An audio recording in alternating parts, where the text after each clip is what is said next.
ఎన్నికల కోసం కూటమిగా వచ్చేవారిని నమ్మొద్దని సింగిల్ గా వస్తున్న జగనన్నకు ఆశీర్వచనాలు ఇచ్చి ఎన్నికల్లో విజయం అందించాలని కాకినాడ రూరల్ వైఎస్ఆర్సీపీ అసెంబ్లీ అభ్యర్థి ఎమ్మెల్యే కురసాల కన్నబాబు ప్రజలను కోరారు. ఎన్నికల ప్రచారంలో భాగంగా కాకినాడ రూరల్ మండలంలోని సర్పవరం గ్రామంలో శుక్రవారం సాయంత్రం నుంచి రాత్రి వరకు కురసాల కన్నబాబు పర్యటించారు. తొలుత పూల మార్కెట్ వద్ద ఆంజనేయ స్వామి ఆలయంలో ప్రత్యేక పూజలు చేసిన అనంతరం గ్రామంలో పర్యటించారు.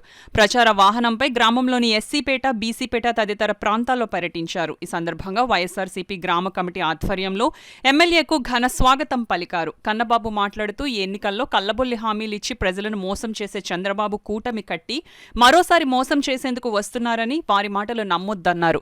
కాకినాడ రూరల్ నియోజకవర్గంలో పెద్ద ఎత్తున అభివృద్ధి చేశామని, పేదల అభ్యున్నతి కోసమే ముఖ్యమంత్రి సంక్షేమ పథకాలను అమలు చేశారన్నారు. పథకాలు కొనసాగేందుకు వైఎస్ఆర్సీపీకి విజయాన్ని అందించాలని ఎంపీగా చలమలశెట్టి సునీల్ను, ఎమ్మెల్యేగా తనను గెలిపించాలని గ్రామస్తులను అభ్యర్థించారు. కార్యక్రమంలో పార్టీ గ్రామ నాయకులు పుల్లా చందు, కోటేశ్వరరావు, సర్పంచ్ శీలం నాగేశ్వరరావు, చిన్న, ఉప సర్పంచ్ పుల్లా ప్రభాకర్రావు, ఎంపీటీసీలు రాజేష్, గుత్తుల సత్యబాబు నాయకులు పెద్ద ఎత్తున పాల్గొన్నారు. కానీ జగన్మోహన్ రెడ్డి గారు ఆయన వచ్చిన మరుక్షణమే తన మేనిఫెస్టో అమలుకి సంబంధించి ఆయన ఆ కార్యాలయంలో పెట్టుకోవడమే కాదు, ప్రజలకి మళ్ళీ ఇదిగో నేను ఇది ఇచ్చాను, మీరు గుర్తుపెట్టుకొని మమ్మల్ని అడగండి అన్నట్టుగా ప్రతి మేనిఫెస్టోని ఇంటింటికి పంపిణీ చేయించారు. అంతేకాదు మంత్రుల కార్యాలయంలోని, ఎమ్మెల్యేల కార్యాలయంలో పెట్టించి ఇదిగో ఈ మేనిఫెస్టోను అమలు చేయడానికి మనందరం కంకణబద్దులు కావాలని చెప్పి ఆయన ఎప్పటికప్పుడు మమ్మల్ని ఉత్తేజపరిచారు. అదేవిధంగా 99% హామీలు అమలు చేశారు.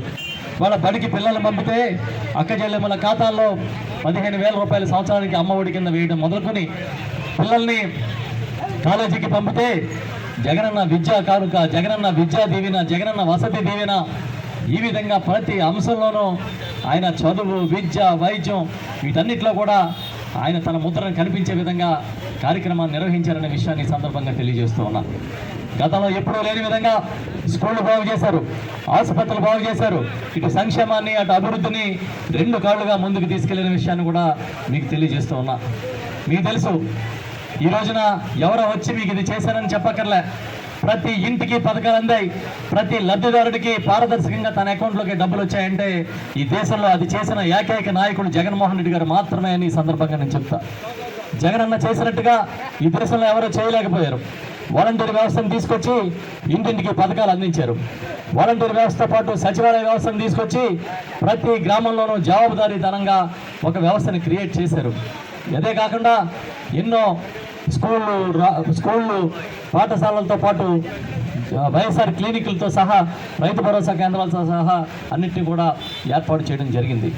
సందర్భం ఒక్కటే చెప్తున్నా, ప్రతి గ్రామంలోని మార్పు అనేది కనిపించే విధంగా, ప్రతి కుటుంబంలోని మార్పు కనిపించే విధంగా ఆయన ఇవాళ పరిపాలించారు. కాబట్టి పేదల్లో ప్రతి ఒక్క వర్గంలోనూ ఎంత అభిమానం కనిపిస్తుందనే విషయాన్ని గుర్తు చేస్తున్నాను.